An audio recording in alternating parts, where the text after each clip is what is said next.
wie wäre dann mein Leben, wenn meine Persönlichkeit ohne strukturelle Dissoziation sein könnte und damit einhergehend ich keine traumatisierenden Erlebnisse in der Kindheit erfahren hätte. Dieses Video geht heute um eine Zuschauerfrage, die ja zu dem Video, warum du stets müde bist, strukturelle Dissoziation, vor ein paar Monaten schon gestellt wurde. Diese Frage werde ich ja gleich auch vorlesen.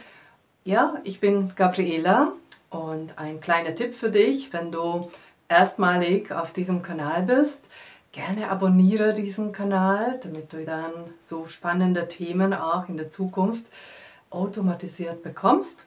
Und ja, jetzt freue ich mich einfach auf dich.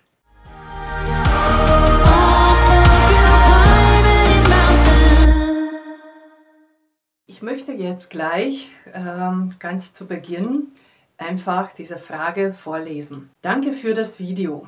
Mir stellt sich die Frage, wie denn die Psyche bei Menschen ohne strukturelle Dissoziation aussieht. Haben sie weniger innere Konflikte, weil ihre Erinnerungen alle integriert sind? Was ist denn eine gesunde psychische Struktur?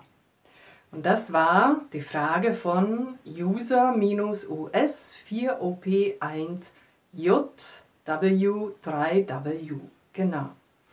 Ja, falls du das Video nochmals anschauen möchtest, dann hier der Link dazu. Und jetzt gehe ich ganz detailliert als Antwort auf diese Frage ein.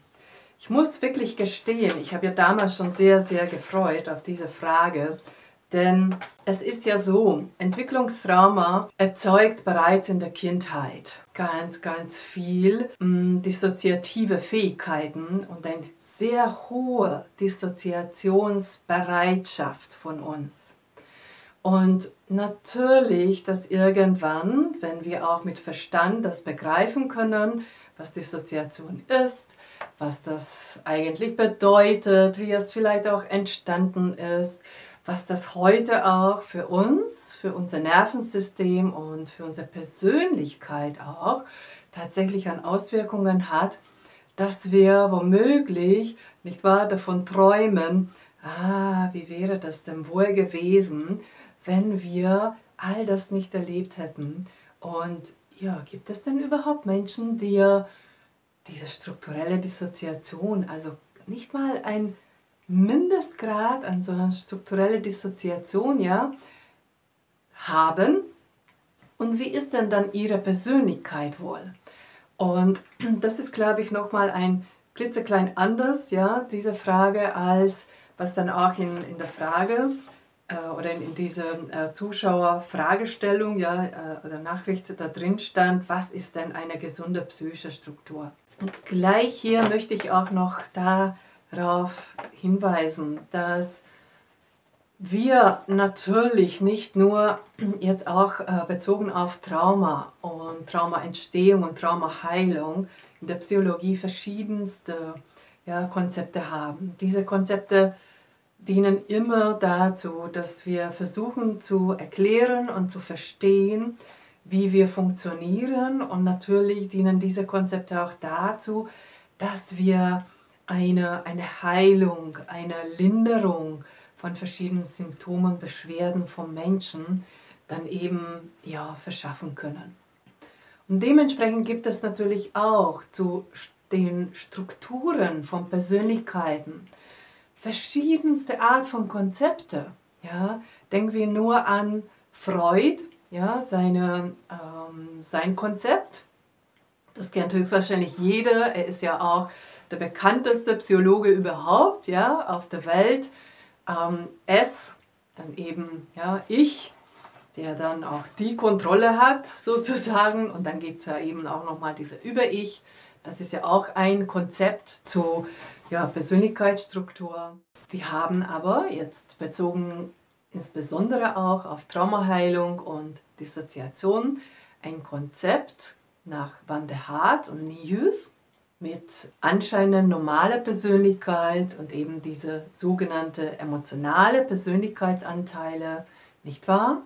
Dort gibt es dann auch gewisse Persönlichkeitsanteile, also Strukturen in der Persönlichkeit. Ja, das ist auch eine Erklärung ja, von unserer Persönlichkeit, von unserer Identität, wie das überhaupt entstanden ist, wie das funktioniert. Das ist auch eine Erklärung dafür, wie eben diese Schutzmechanismen ja, als Antwort als Antwort auf diese ganz massiven Stress, den Trauma und insbesondere interpersonelle Entwicklungstrauma, also durch Menschen bewirkte oder erzeugte, nicht wahr, Traumata in der Kindheit, ist massivster Stress gewesen.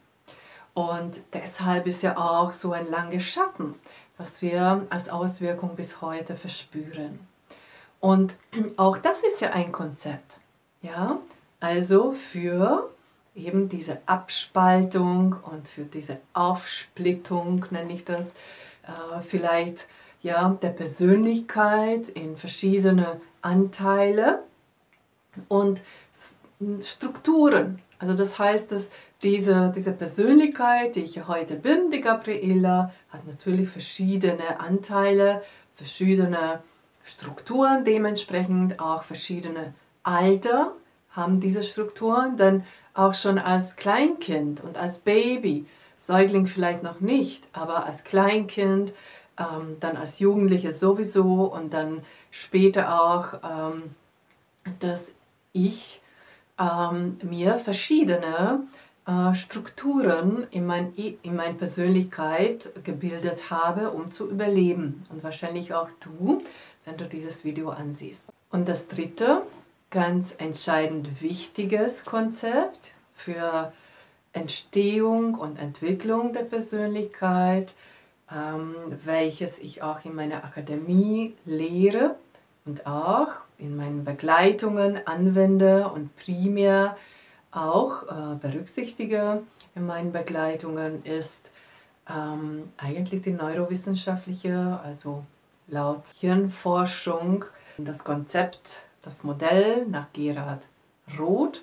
Er ist ja ein verstorbener deutscher Gehirnforscher, also sprich wie neurowissenschaftlich fundiert Persönlichkeit und Psyche entstehen und auch sich erklären lassen, in der Struktur erklären lassen.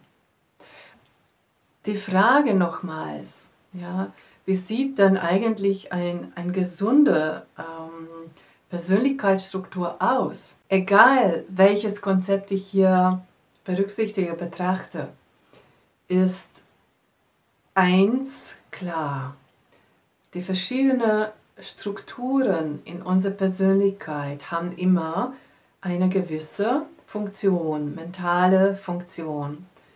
Und diese Funktionen sind notwendig dafür, dass wir mit der Welt interagieren können und dass wir auch mit uns selbst, nicht wahr, einen Bezug aufbauen können.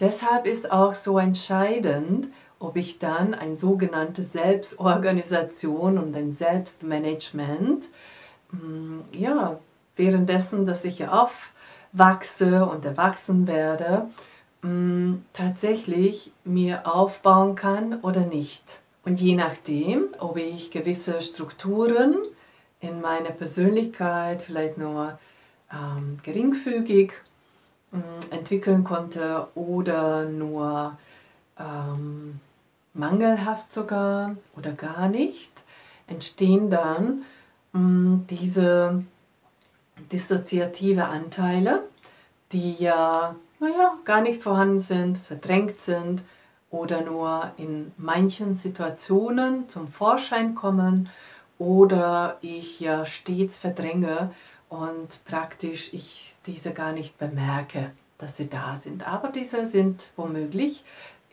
vorhanden. Also jene Menschen, die keine Entwicklungstraumata bzw. keine langanhaltende, wiederkehrende Traumatisierung in der Kindheit und Jugend erfahren haben, wo dann ja tatsächlich Todesangst und ohne Fluchtmöglichkeit diese Reize als massiver Stress eingewirkt haben und ihre Persönlichkeit sie auch ja, als Gedeihen sozusagen erleben durften, so aufwachsen durften. Ihre Persönlichkeit ist heute höchstwahrscheinlich als ein Erlebnis, eine Einheit. Also das heißt, dass sie wirklich mit ihrem Körper als Einheit sind. Sie stellen sich solche Fragen gar nicht, sondern für sie ist es ein natürlicher Zustand, dass wenn zum Beispiel der Körper sagt, ich bin müde, dass sie sich hinlegen, dass sie Selbstfürsorge betreiben, dass wenn sie traurig sind, dass sie trauern, dass sie nicht in Prokrastination kommen oder dass sie keine Wutausbrüche haben als Ventil für irgendetwas oder dass sie keine Flashbacks haben oder. Und diese Menschen haben ein Selbstbewusstsein und ein ganz normales Selbstgefühl, was die meisten Trauma-Betroffenen nicht entwickeln konnten. Dass durch diese innere dissoziative Anteile, die natürlich auch ein Ich-Verständnis und Ich-Gefühl oder Identifikation haben, auch ein Bewusstsein haben, eine Kontrolle haben und Emotionen haben. Vielleicht abschließend, zurückkommend auf deine konkrete Frage, haben sie weniger, also die Menschen, die ja keine strukturelle Dissoziation haben sie weniger innere Konflikte, weil ihre Erinnerungen alle integriert sind? Zu dieser Frage ist mir ein Zitat eingefallen. Und zwar, das stammt von Mary Harvey. In 1990 wurde in einem Fachmagazin ein Artikel von ihr veröffentlicht. Sie ist Psychiaterin, Cambridge Hospital und Harvard Medical School.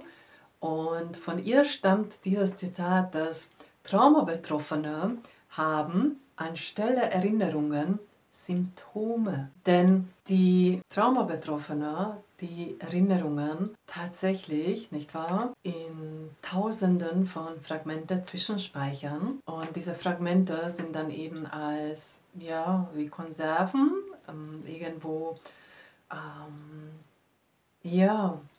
irgendwo, irgendwo im Körper, also auch wirklich in den Zellen, in unseren Faszien, im Gehirn natürlich auch, auch in unserer Amygdala sowieso, in Hippocampus, in Hypothalamus, in Stammhirn.